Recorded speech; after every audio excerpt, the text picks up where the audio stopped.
Imaginez s'il n'y avait pas de guerre, et si nous réalisions que les peuples de tous les pays ne sont pas les ennemis les uns des autres. De nombreuses personnes ont été inspirées par cette idée il y a 10 ans, et maintenant je vais vous raconter l'histoire de ce qui leur a été fait. Mais d'abord, je vais vous expliquer brièvement pourquoi la guerre est nécessaire dans le monde moderne et comment les raisons de cette guerre sont créées.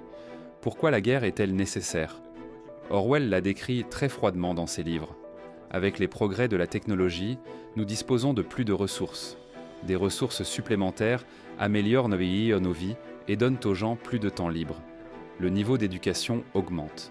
Les gens instruits et riches comprennent vite que l'élite est un parasite du corps social, et cela constitue une menace pour leur pouvoir.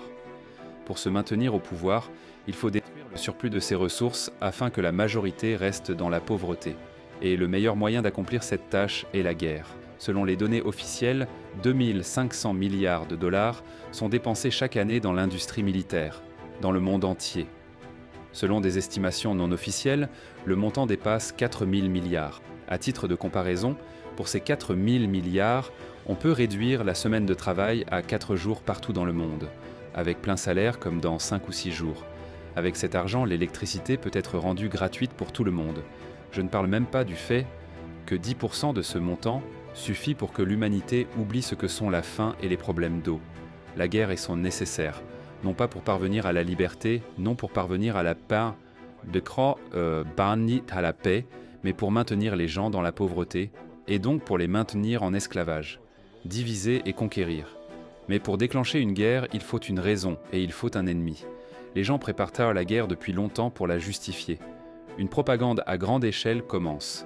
Tous les médias racontent à quel point les peuples voisins ou les autres nations sont mauvais, qu'ils sont des nazis, des sectaires et qu'ils mangent des enfants. Ils tuent notre peuple là-bas. Et dès que les gens commencent à y croire, alors le prétexte et l'ennemi sont déjà créés. Avant l'invasion de la Pologne, la presse allemande a longuement préparé le terrain.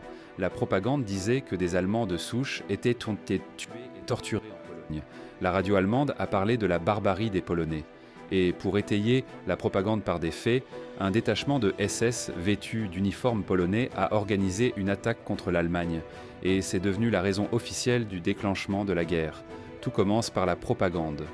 Comme l'écrivait Hitler dans Mein Kampf, un mensonge répété 1000 fois devient la vérité. Pensez à la phrase suivante. Ils font de vos ennemis des personnes que vous ne connaissez pas. Comment? Cela vous est imposé par des personnes que vous ne connaissez pas non plus. Je pense qu'il n'est pas difficile de deviner à quoi nous nous préparons tous. Je sais que beaucoup d'entre vous comprennent tout cela, mais mon histoire est un peu différente. Je n'aurais pas enregistré cette vidéo si une organisation n'était pas apparue en 2011. Ensuite, cela s'appelait l'Agoda. Comprenant que le principe fondamental du management est diviser pour régner, comprenant que les gens sont déconnectés parce qu'ils font trop confiance aux médias, ne se connaissent pas et ne communiquent pas, les bénévoles de l'Agoda se sont posé la question. Comment faire voir et comprendre ce qu'ils vivent dans d'autres pays, des gens comme eux? Ce qui compte n'est pas le genre de politiciens qui les dirigent, mais le genre de personnes qui y vivent. Montrer leurs valeurs, leur culture, ils commencent à mener des activités sociales en quête. Des personnes de plus de 140 pays se sont vues poser les mêmes questions.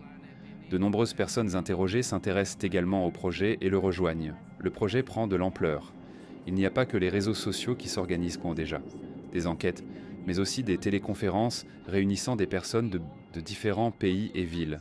Des bénévoles connaissant les langues assurent la traduction simultanée afin que les gens puissent communiquer. De plus en plus de personnes se connectent, et tout cela est devenu un grand mouvement international, déjà appelé Allatra.